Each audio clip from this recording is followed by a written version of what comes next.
Second episode की starting वहीं से होती है जहाँ पर पहला एपिसोड ख़त्म हुआ था। दुआन ने सैमसी और जैन को साथ में देख लिया था, जहाँ पर जैन सैमसी से कह रहा था कि वो उसे पसंद करता है। फिर दुआन उनके पास जाता है तो जैन दुआन को देखकर वहाँ से भाग जाता है। फिर दुआन सैमसी से कहता है कि तुम्हें अभी पढ़ाई पर ध्यान देना चाहिए, तुम अभी एलिमेंट्री स्कूल में पढ़ती हो। तो सैमसी कहती है कि मैं अभी उसे पढ़ाई पर ध्यान देने के लिए ही कह रही थी, लेकिन दुआन उसे फिर से इन सब डिस्ट्रैक्शन से दूर रहने के लिए कहता है। फिर वो उसे हाथ आगे करने के लिए कहता है तो सैमसी हाथ आगे बढ़ाती है तो दुआन उसके रुपए वापस कर देता है और कहता है कि अगर मैंने तुमसे ये रुपए ले लिए तो लोग समझेंगे कि मैं तुम्हें ब्लैकमेल कर रहा था। तो सैमसी कहती है नहीं, मेरा मतलब ये नहीं था, मुझे लगा कि तुम्हारे इतने सारे काम करने का रीज़न पैसों की कमी है। तो दुआन काफ़ी इमोशनल हो जाता है और बोलता है कि अगर कभी भी मुझे पैसों की कोई कमी हुई तो मैं सबसे पहले तुम्हें ही बताऊंगा। फिर वो उससे पूछता है क्या तुम अकेली घर चली जाओगी, जिस पर सैमसी हाँ बोलती है और दुआन उसे बाय बोलकर वहाँ से चला गया था। फिर नेक्स्ट डे हम सैमसी को स्कूल में देखते हैं जहाँ जैनी सैमसी से बात नहीं कर रही थी क्योंकि लास्ट टाइम जो पार्टी में हुआ था वो उस चीज़ से नाराज़ थी। फिर टीचर एक स्पोर्ट्स मीट की अनाउंसमेंट करते हैं, यहाँ पर हर स्टूडेंट को किसी न किसी एक्टिविटी में पार्ट लेना था, जिस पर टीचर सैमसी को हाई जंप में पार्टिसिपेट करने के लिए बोलते हैं। तो सैमसी बहाने बनाती है कि वो हाई जंप नहीं कर सकती, उसके घुटनों में दर्द है। तो टीचर उसे बोलते हैं कि तुम 70 साल की नहीं हो, तुम 17 साल की हो, और वो उसका नाम जबरदस्ती लिख देते हैं। फिर हम देखते हैं कि स्पोर्ट्स टूर्नामेंट स्टार्ट हो गए थे और वहाँ पर जैन रेसिंग में था, जिसे जिनी काफ़ी ज़्यादा चेयरअप कर रही थी। फिर जब सैमसी की बारी आती है तो जिनी वहाँ से चली जाती है और सैमसी अपना नाम लिखवाने के लिए जब जाती है तो उसे पहले तो वो रिजेक्ट कर देते हैं क्योंकि वो उसका भाई बैठा हुआ था जो उसे चिढ़ा रहा था कि तुम्हारी हाइट तो छोटी है, तुम नहीं कर सकती पार्टिसिपेट। उन्हें लिस्ट में अपना नाम दिखाती है और वहाँ पर बैठा हुआ यान काफ़ी ज़्यादा शौक में आ जाता है कि तुम्हारा नाम किसने लिख दिया, लेकिन फिर उसको अप्लाई कर देते हैं और फिर वो बेंच पे जोर से हाथ मारता है जिससे कि दुआन की नींद भी खुल जाती है और वो दोनों ही उसको काफ़ी चेयर अप कर रहे थे। फिर यान उनकी फ़ोटोज़ लेने लग जाता है तो सैमसी बोलती है कि तुम तभी मेरी फ़ोटो क्यों लेते हो जब मैं बिल्कुल भी अच्छी नहीं लगती, और वो उसे कैमरा खींचने लग गई थी। फिर जब हम देखते हैं कि हाई जंप स्टार्ट हो जाती है तो सैमसी वहाँ पर हाई जंप नहीं कर पाती, वो गिर जाती है। फिर वो दूसरी बार भी ट्राई करती है और कॉन्सेंट्रेट होकर जाने लगती हैं, लेकिन वो फिर से गिर जाती हैं जिसके कारण उसके काफ़ी चोट लग गई थी। तो वहाँ पर टीचर आते हैं और वो सैमसी को वहाँ से ले जाने के लिए बोलते हैं तो यान उसे पीठ में उठा लेता है। तो टीचर हैरान हो जाते हैं क्योंकि वो तो दुआन को यान समझते थे और पूछते हैं कि ये कौन है। तो सैमसी बोलती है ये मेरे फादर है, जिस पर दुआन तो काफ़ी तेज हंसता है और यान उससे पूछता है कि ये क्या मैटर है और वो गुस्से में सैमसी को नीचे उतार देता है। फिर दुआन सैमसी को पीठ पर उठाता है और उसे रूम तक ले जाता है, लेकिन रूम में कोई नहीं था। तो दुआन उसे खुद ही फर्स्ट एड देने लगा था। तो सैमसी उसे ही देख रही थी तो दुआन पूछता है कि तुम मुझे ऐसे क्यों देख रही हो। तो सैमसी बोलती है कि तुम मुझे कितने अच्छे से ट्रीट करते हो और एक मेरा भाई है जो मेरे साथ हर टाइम रूड ही रहता है। तो दुआन बोलता है कि वो तुमसे मुझसे भी ज़्यादा प्यार करता है क्योंकि वो तुम्हारा भाई है और जब तुम हर्ट हुई थी तो वो काफ़ी ज़्यादा घबरा गया था।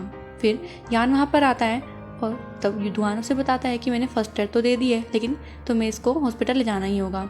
जिस पर यान सैमसी को फिर से पीठ पर चढ़ा लेता है और सैमसी सोचती है कि यान मुझसे प्यार तो करता है पर दिखाता नहीं है। फिर हम देखते हैं कि वो वहाँ से जाने लग रहे थे तो सैमसी देखती है कि वहाँ पर किसी और लड़की की चोट भी लगी थी जिसको दुआन सेम तरीके से ट्रीट कर रहा था। उसे ये देखकर काफ़ी बुरा लगता है क्योंकि वो उसे ही नहीं सभी के साथ अच्छा बिहेव करता है। फिर नेक्स्ट डे हम सैमसी को स्कूल में देखते हैं जहाँ उसे यान फ़ोन करके बताता है कि वो उसे लेने के लिए नहीं आ पाएगा, इसलिए उसने दुआन को भेज दिया है, जिस पर सैमसी खुश हो जाती है। लेकिन तभी वहाँ पर उसकी फ्रेंड जिनी आती है जो उसे बोल रही थी कि क्या तू मेरे साथ स्टोर पे चलोगी। तो सैमसी उसे मना नहीं करती और उसके साथ स्टोर में चली जाती है। और दुआन जब उसे लेने के लिए आया था तो उसे पता लगता है कि सैमसी तो स्कूल में है ही नहीं और वो ये जानकर काफ़ी परेशान हो गया था कि वो अब कहाँ चली गई। फिर हम सैमसी और जेनी को देखते हैं जो स्टोर की तरफ जा रहे थे। तो सैमसी को जेनी का मूड कुछ खास नहीं लग रहा था और तो उससे पूछती है, लेकिन जेनी बोलती है कि नहीं मैं ठीक हूँ। फिर वो वहाँ पर जाने लगती है और उससे पूछती है कि सैमसी क्या तुम अपने साथ रुपये लाई हो। तो सैमसी बोलती है हाँ। तो जेनी बोलती है कि मुझे ना साइबर कैफ़े में जाना है, लेकिन सैमसी वहाँ जाने से मना करती है क्योंकि टीचर्स ने बोला था कि वहाँ पर खतरा है। लेकिन फिर जेनी अकेले ही वहाँ पर जाने लगी थी तो सैमसी को सही नहीं लगता, फिर वो भी उसके साथ चली जाती है। फिर वहाँ जाकर नोटिस करती है कि जेनी को कुछ लड़कियाँ बुली कर रही है और उसे पैसे मांग रही थी। तो जेनी बोलती है कि मेरे पास तो रुपए नहीं है लेकिन मेरी फ्रेंड के पास रुपए हैं। फिर वो सैमसी से उसके सारे रुपए ले लेते हैं। सैमसी वहाँ पर काफ़ी डर गई थी और वो लड़कियाँ बोल रही थी कि रुपये तो बहुत कम है, तुम कल और रुपये लेकर आओगी। दूसरी तरफ हम दुआन को देखते हैं जो वहीं आसपास वाले लोगों से पूछ रहा था कि यहाँ पर तुमने किसी एलिमेंट्री स्कूल की लड़की को देखा है और उसके पैर पे भी चोट भी लगी है। तो उसे एक इंसान से पता लग जाता है और वो उसी की तरफ जा रहा था। फिर हम सैमसी और जेनी को देखते हैं जहाँ पर सैमसी जेनी से कहती है कि तुम्हें इसके बारे में पेरेंट्स या टीचर को बता देना चाहिए था। तुम्हारे कारण मैं 2 बार फंस चुकी हूँ, एक बार जैन के बर्थडे पे और दूसरी बार अब। फिर वो वहाँ से जाने लगती है तो उसे रास्ते में ही दुआन मिल जाता है। तो दुआन उससे पूछता है कि तुम कहाँ थी। तो सैमसी कुछ नहीं बोलती और रोने लग जाती है। फिर दुआन उसे हक कर लेता है और पूछता है कि अब तुम टेंशन मत लो, मैं आ गया हूँ ना। तो सैमसी उसे सारी बात बताती है। फिर दुआन उसे बोलता है कि उसे अपने पेरेंट्स या फिर टीचर से इसको शेयर करना चाहिए था, ऐसे तो वो लड़कियाँ उसे और भी ज़्यादा तंग करेंगी। और फिर पूछता है कि तुम अब घर कैसे जाओगी, बस से। तो बोलती है हाँ। तो दुआन बोलता है कि अगर तुम बस से जाओगी तो तुम्हारे पैर पर चोट पर कोई पैर रख देगा, इसलिए मैं तुम्हें घर छोड़ देता हूँ। और फिर वो उसे साइकिल के पीछे बैठा लेता है। वो उसे एक अलग रास्ते से ले जा रहा था जहाँ पर रास्ते पर काफ़ी ज़्यादा चेरी ब्लॉसम्स के पेड़ लगे थे। उनमें काफ़ी सुंदर फ्लावर्स लगे हुए थे जिसे देखकर सैमसी काफ़ी ज़्यादा खुश हो जाती है। फिर वो घर पहुँच गए थे तो दुआन सैमसी को कुछ रुपए देकर बोलता है कि तुम इससे कुछ ले लेना और ये सारी बात अपने पेरेंट्स से जरूर शेयर करना। फिर वो बाय कहकर वहाँ से जाने लगा था तो सैमसी उसे वैसे ही देख रही थी जैसे बचपन में उसे देखा करती थी। फिर सैमसी काफ़ी खुश थी और अपने रूम में चले जाती है। रूम में जाकर वो दुआन के दिए हुए पैसे ही देख रही थी और डायरी निकालती है और बोलती है कि मेरे पास तुम्हें बताने के लिए एक सीक्रेट है। फिर वो उसमें लिखती है कि शायद मैं दुआन को पसंद करने लगी हूँ और वो काफ़ी ज़्यादा ब्लश करने लगी थी। फिर वो स्लिप का छोटा सा स्टार बनाकर एक जार में रख देती है। और नेक्स्ट डे हम स्कूल में सैमसी को देखते हैं जो छुट्टी होने पर घर जा रही थी। तो नोटिस करते हैं कि वहाँ पर उसका भाई यान आ गया है, उसके साथ उसके सारे दोस्त थे। तो वो रास्ता बदल कर जाने लगी थी तो यान उसे लिटिल डीमन कहकर पुकारता है और कहता है कि तुमने मुझे बताया क्यों नहीं कि तुम्हें लड़कियों ने बुली करा है। पहले तो सैमसी इनकार कर देती है लेकिन यान को सब पता था तो वो सैमसी को ज़बरदस्ती वहाँ से ले जा लेता है।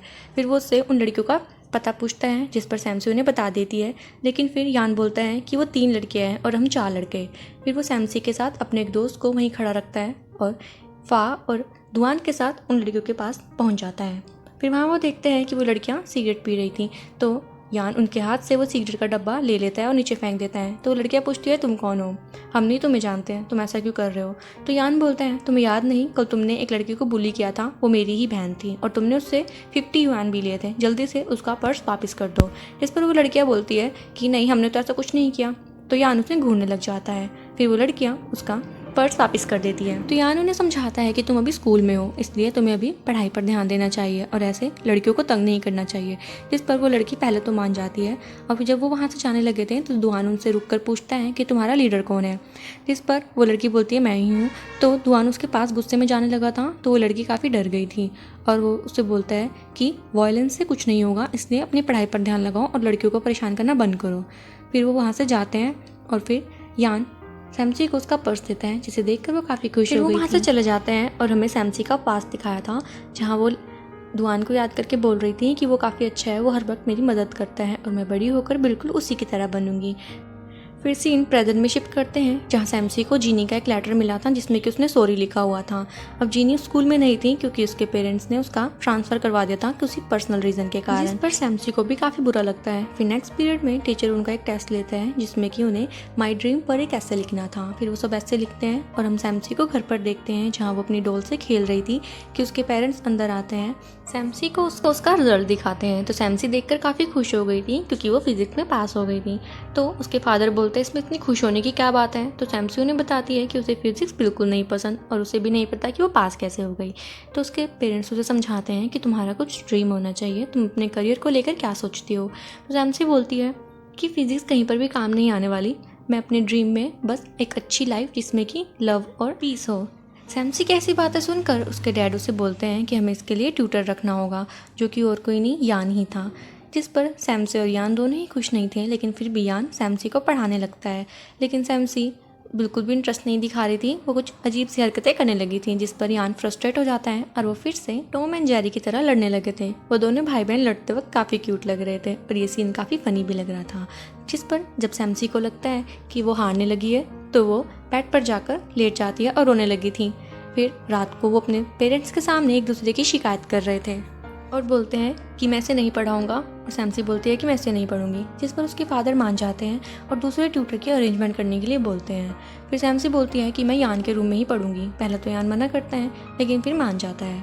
फिर जब सैमसी रूम में थी और ड्राइंग कर रही थी। तो उसकी मॉम वहाँ पर आती है। तो सैमसी अपनी मॉम को ड्राइंग दिखाती है जहाँ पर उसने यान को एक पिगी से कंपेयर कर रखा था, जिसे देखकर उसकी मॉम भी काफ़ी हंसती है। इसके बाद उसकी मॉम सैमसी को बताती है कि हमने तुम्हारे लिए न्यू ट्यूटर ढूंढ लिया है, जिस पर सैमसी अपने सर पर हाथ रखकर बोलती है कि इन्होंने इतनी जल्दी ट्यूटर ढूंढ कैसे लिया, अब मैं क्या करूँगी। फिर वो प्लान बनाती है कि जब सुबह होगी तो मैं यहाँ से चली जाऊँगी, जिसके कारण ट्यूटर को लगेगा कि मैं काफ़ी शैतान बच्ची हूँ और वो यहाँ से खुद ये जॉब छोड़कर चला जाएगा। फिर हम देखते हैं कि सुबह हो जाती है, लेकिन सैमसी रेडी तो थी लेकिन वो वहीं पर सो रखी थी और जब वो टाइम देखती है तो काफ़ी लेट हो गया था। फिर हम दुआन को देखते हैं जो एक कंपनी में पार्ट टाइम जॉब के लिए आया था। वहाँ पर एक आदमी बैठा हुआ था जो दुआन से पूछता है कि ग्रेजुएशन के बाद तुम किस सिटी में काम करना चाहोगे। तो दुआन बोलता है अभी तक मैंने इस बारे में सोचा नहीं है। तो वो आदमी बोलता है कि मुझे कुछ ही टाइम में हेड ऑफिस में काम करने के लिए बुलाया जाएगा, तो हम साथ में ही चलेंगे। जिस पर दुआन बोलता है कि ठीक है, मैं इस बारे में सोचूंगा। फिर दुआन को यान की कॉल आती है जो उसे सैमसी को पिक करने के लिए बोल रहा था। दूसरी तरफ हम सैमसी को देखते हैं जो नोटिस करते हैं कि ट्यूटर तो अब तक नहीं आया और उसे लगता है कि आज ट्यूटर नहीं आएगा क्योंकि वो काफ़ी लेट हो गया था। फिर सैमसी नीचे आती है और यान को बोलती है कि मेरे लिए इंस्टेंट नूडल बना दो, और वो कह रही थी कि आज हम उस ट्यूटर की शिकायत करेंगे क्योंकि वो टाइम का बिल्कुल भी पक्का नहीं है, जिस पर यान कोई जवाब नहीं देता। फिर सैमसी देखती है कि वो यान नहीं था, वो तो दुआन था क्योंकि यान तो अभी ही रूम से निकला है। और यान सैमसी को कहता है कि तुम आज इतनी लेट कैसे हो गई, जिस पर सैमसी उसे मुँह बंद करने के लिए कहती है। फिर दुआन उन्हें बोलता है कि जल्दी से नूडल्स खा लो नहीं तो ठंडे हो जाएंगे। फिर सैमसी नूडल्स खाती है और काफ़ी खुश हो गई थी। उसे पता लग गया था कि दुआन ही उसका ट्यूटर है। फिर वो बुक्स उठाकर यान के कमरे में पहुंचती है तो देखती है कि वो दोनों तो गेम्स खेल रहे हैं। तो वो यान के आगे बैठ जाती है उसे तंग करने के लिए, लेकिन यान बोलता है कि अभी हमने नाश्ता किया है इसलिए थोड़ा रेस्ट कर लो। तो दुआन भी उसे रेस्ट करने के लिए बोलता है। फिर वो यान के लिए नीचे से फ्रूट्स लेने गई थी और फिर वो वहाँ पर एक बड़ा सा वाटरमेलन लेकर आ गई थी। और दुआन सैमसी को अपना रिज्यूमे देता है और बोलता है कि तुम इसे ढंग से पढ़ लो, तुम्हें पता लग जाएगा कि मैं एक अच्छा ट्यूटर हूँ या नहीं। फिर सैमसी उसे पढ़ने लगती है तो देखती है कि इसमें तो दुआन की एक भी फ़ोटो नहीं है और अपने फ़ोन से चुपके से दुआन की फ़ोटोज़ लेने लगी थी। दुआन उसे ऐसा करते देख लेता है और वो उसे पोज देने लगा था। फिर सैमसी उसकी फ़ोटोज़ ले लेती है तो यान बोलता है कि तुम इसकी फ़ोटोज़ क्यों ले रही हो, मैं स्मार्ट नहीं हूँ क्या, मेरी भी फ़ोटो ले लो। तो सैमसी बोलती है कि मेरी फ्रेंड्स अपने भाई की फ़ोटो दिखाती रहती है और एक मैं हूँ जिसका भाई इतना गंदा दिखने में है। तो यान को ये बात अच्छी नहीं लगती और वो उसे मारने के लिए भागता है तो दुआन उसे रोक लेता है। फिर हम सैमसी को रूम में देखते हैं जहाँ वो दुआन की ही फ़ोटोज़ देख रही थी और काफ़ी ज़्यादा खुश थी। फिर वो दुआन की फ़ोटोज़ के साथ उसके नाम को काफ़ी प्यार से सेव कर लेती है। फिर वहाँ पर दुआन वाटरमेलन और बुक्स के साथ पहुँच गया था और सैमसी से फ़ोटो दिखाने के लिए बोलता है। तो सैमसी बोलती है कि आज मेरा पढ़ने का काफ़ी मूड है, मैं पहले पढ़ूंगी। फिर दुआन उसे पढ़ाने के लिए बैठ जाता है, लेकिन सैमसी तो उसी को देखी जा रही थी, उसका पढ़ाई में बिल्कुल भी ध्यान नहीं था। फिर दुआन सैमसी के फिजिक्स के मार्क्स देकर बोलता है तुम्हें तो काफ़ी मेहनत की ज़रूरत है और उसे वो कुछ सैम्पल पेपर भी दे देता है, जिस पर अब सैमसी को मज़ा आने लगा था पढ़ाई में और वो उन्हें देख रही थी। फिर दुआन को बोलती है कि क्या तुम मुझे रोज़ पढ़ाओगे, लेकिन दुआन मना करता है और कहता है कि नहीं, बाकी के 3 दिन मेरा इंटर्नशिप चलती है इसलिए मैं तुम्हें सिर्फ 3 दिन ही पढ़ा पाऊंगा। तो सैमसी उसे बोलती है कि वो यही सिटी को छोड़कर स्पेशल उसे पढ़ाने के लिए यहाँ क्यों आएगा। तो दुआन उसे बताता है कि वो गेमिंग इंडस्ट्री में अपना ड्रीम कंप्लीट करना चाहता है और नोरबू सिटी में गेमिंग प्लेटफॉर्म चाहता है। ये बताने के बाद वो उसे कुछ सैम्पल पेपर देता है और पढ़ाई में ध्यान लगाने के लिए बोलता है। फिर हम 2 दिन बाद का सीन देखते हैं जहाँ दुआन सैमसी को पढ़ाने के लिए आया था, लेकिन उसे काफ़ी नींद आ रही थी। तो सैमसी उससे पूछती है क्या तुम रात भर नहीं सोए। तो दुआन बोलता है कि हाँ, मुझे कुछ काम था इसलिए मैं नहीं सो पाया। तो सैमसी बोलती है कि जब तक मैं होमवर्क कर रही हूँ तब तक तुम सो जाओ। तो दुआन उसे मजाक में बोलता है कि अगर मैं सो जाऊँगा तो तुम मेरी फ़ोटोज़ लेने लगोगी और अपने पेरेंट्स पर शिकायत भी कर दोगी। तो सैमसी अपने काम करने लगी थी तो दुआन देखता है कि वो तो काम कर रही है और वो सोने के लिए चला जाता है। फिर सैमसी उसके ऊपर चादर दे देती है ताकि उसे ठंड न लगे। फिर दुआन की आंख खुलती है तो देखता है कि सैमसी उसी के सामने बैठी है और ड्राइंग बना रही थी। फिर वो सैमसी के सर पर हाथ मारता है और पूछता है कि तुम्हारा काम कितना हुआ। फिर सैमसी उसे दिखाती है तो दुआन बोलता है कि मेरी पढ़ाने की स्किल्स इतनी गंदी है क्या। तो सैमसी बोलते हैं कि नहीं, दरअसल मुझे ही फिजिक्स पसंद नहीं है। फिर दुआन यान के पास जाता है और उसे बताता है कि उसे उसकी बहन को साइंस सिटी ले जाना होगा ताकि उसका साइंस में इंटरेस्ट बने, जिस पर यान मान जाता है। फिर वो साइंस सिटी में पहुंचते हैं जहां दुआन से टिकट्स लाने के लिए बोलता है, लेकिन यान तो 2 ही टिकट्स लाया था। तो दुआन बोलता है कि मैंने तो तुम्हें 3 टिकट के पैसे दिए थे ना। तो यान बोलता है कि मुझे ऐसी जगह पसंद नहीं है। फिर वो वहाँ से साइबर कैफ़े में गेम्स खेलने के लिए चला गया था और सैमसी और दुआन भी म्यूज़ियम के अंदर चले गए थे। पर सैमसी काफ़ी मज़े कर रही थी और दुआन वहाँ पर रखी हुई चीज़ों के पीछे की फिजिक्स उसे समझा रहा था। इसमें सैमसी को भी अब मज़ा आने लगा था। फिर दुआन सैमसी को समझाता है कि तुम्हें किसी चीज़ में इंटरेस्ट लगाना है तो तुम्हें उस चीज़ को अपना ड्रीम बना लेना चाहिए। तो सैमसी उसे बोलती है कि तभी तुम वीडियो गेम्स खेलते हो। तो दुआन उसे बोलता है कि ये मैंने तब स्टार्ट करी थी जब मैं अपनी नेगेटिव रियलिटी को अवॉइड करना चाहता था और फिर मेरा इंटरेस्ट इसमें बनता गया और मैंने डिसाइड किया कि मैं एक गेम डेवलपर बनूंगा। फिर वो दोनों वहाँ पर प्रॉमिस करते हैं कि अब हम दोनों अपने ड्रीम्स को पूरा करेंगे। फिर सैमसी उस ड्रीम वाले मोमेंट को अपने स्केच बुक में ड्रॉ कर रही थी। कितने में वहाँ पर दुआन आता है और बोलता है कि जो लोग ड्राइंग करते हैं वो दिल के काफ़ी साफ़ होते हैं क्योंकि वो दिल में काफ़ी अच्छे मोमेंट्स को कैप्चर करके रखते हैं। फिर सैमसी दुआन से कहती है कि तुम कभी रिलेशनशिप में मत आना। तो दुआन हंसकर पूछता है कि तुम्हारा इससे क्या मतलब है। तो सैमसी बोलती है कि अगर तुम रिलेशनशिप में आए तो तुम मुझे ऐसे ट्रीट नहीं करोगे जैसे अभी कर रहे हो और तुम्हें तुम्हारे ड्रीम्स को पूरा करने में भी टाइम लग जाएगा। तो दुआन बोलता है कि मैं ऐसी गर्लफ्रेंड ढूंढूंगा जो तुम्हें भी अच्छे से ट्रीट करे। तो सैमसी बोलती है कि जब तुम अपनी गर्लफ्रेंड ढूंढ लोगे तो मुझे भी उससे मिलवाना। तो दुआन हंसकर हाँ बोल देता है। फिर दुआन को यान का फ़ोन आता है जो उन्हें बुला रहा था। फिर सैमसी वहाँ जाती है और यान को डरा देती है। तो यान उससे पूछता है कि तुमने यहाँ पर कुछ सीखा भी। तो सैमसी बोलती है हाँ मैंने यहाँ पर काफ़ी कुछ सीख लिया। फिर दुआन को किसी की कॉल आती है और वो यान और सैमसी को वहाँ से जाने के लिए बोल देता है और वो वहीं पर बैठकर अपना काम करने लगा था। फिर हम सैमसी और यान को देखते हैं जो घर पहुँच गए थे और सैमसी को अपनी ड्राइंग बुक नहीं मिल रही थी। फिर वो यान से पूछती है तो यान बोलता है कि मैंने गाड़ी में चेक कर लिया, वो वहाँ पर भी नहीं है। फिर सैमसी को याद आता है कि वो तो साइंस म्यूजियम में उसे छोड़कर आ गई है। फिर वो म्यूजियम में कॉल लगाती है तो उसे बताते हैं कि उन्होंने वो बुक उस लड़के को दे दी थी जिसके साथ वो आई थी। फिर सैमसी काफ़ी ज़्यादा डर गई थी क्योंकि उसमें तो उसने दुआन और उसके सारे मूवमेंट्स कैप्चर कर रखे थे, कहीं वो दुआन उसे पढ़ेगा और काफ़ी गुस्सा करेगा। फिर हम सुबह का सीन देखते हैं जहाँ पर सैमसी उठती है और यान उसके पास आकर बताता है कि तुम्हारी ड्राइंग बुक वापस आ गई है। तो सैमसी सोचती है कि कहीं दुआन ने उसे पढ़ तो नहीं लिया और वो यान से पूछती है। तो यान बोलता है कि मुझे कैसे पता होगा, तुम खुद ही चेक कर लो। फिर हम यान को उसके रूम में देखते हैं जो दुआन से कह रहा था कि तुम कुछ दिनों के लिए सैमसी को पढ़ाने के लिए मत जाना। तो दुआन उसके इसका रीज़न पूछता है तो यान बताता है कि वो ऑनलाइन डेटिंग के चक्कर में पड़ गई है जिसके कारण मैंने उसका फ़ोन और लैपटॉप सब उससे ले लिया है, इसलिए उसे कुछ दिन के लिए अकेले में टाइम रहने दो, उसे अकल आ जाएगी। तो दुआन उसे बोलता है कि सच में ये सब तो नॉर्मल है। लेकिन यान काफ़ी गुस्से में था और बोल रहा था कि एक बार वो लड़का मेरे हाथ लग जाए। फिर हम सैमसी को देखते हैं जो काफ़ी सैड थी और बोल रही थी कि अब तक तो दुआन को उसकी डेटिंग के बारे में पता भी लग गया होगा। और यहाँ हमें पता लगता है कि सैमसी ने अपने भाई से झूठ कहा था उसकी डेटिंग के बारे में ताकि दुआन को ना पता लगे कि उसने उसी की ड्राइंग्स बनाई हैं और वो वहाँ पर एक्टिंग कर रही थी जैसे उसका ब्रेकअप हो गया है। फिर वहाँ पर यान और दुआन पहुँचते हैं तो यान सैमसी को देखकर बोलता है कि मैं पेरेंट्स से कुछ भी नहीं कहूँगा और तुम्हारी पढ़ाई के बाद हम लॉन्ग ड्राइव पर चलेंगे। फिर वो ये कहकर वहाँ से चला गया था कि दुआन तुम संभालो। फिर दुआन उनसे पूछता है तुम्हारी डेटिंग कब से चल रही है और तुम तो मुझे मना कर रही थी रिलेशनशिप में आने के लिए और खुद ही इसमें आ गई। तो सैमसी उससे बोलती है कि मैं अपनी फीलिंग्स पर कंट्रोल नहीं कर पाई। फिर दुआन उससे उसके पीएफ का नंबर मांगता है तो सैमसी मना कर देती है। दुआन उसे बोलता है कि तुम्हें भी अपनी पढ़ाई पर ध्यान देना चाहिए, ये सब तुम ग्रेजुएशन के बाद ही कर सकती हो। तो सैमसी समझ जाती है और बोलती है कि मैं इन फीलिंग्स का क्या करूँ, ये कंट्रोल ही नहीं होती। फिर वो उस दिन को याद करने लगती है जहाँ पर दुआन उसी के सामने सो रखा था और वो उसकी स्केच बना रही थी। और इसी के साथ हम इस पार्ट को ख़त्म करते हैं। अगर आपको वीडियो अच्छी लगी तो कमेंट में ज़रूर बताना और ऐसे ही और इंटरेस्टिंग वीडियोस के लिए मेरे चैनल को सब्सक्राइब करना मत भूलिएगा। मिलते हैं इसके नेक्स्ट पार्ट में। Till that take care, good bye.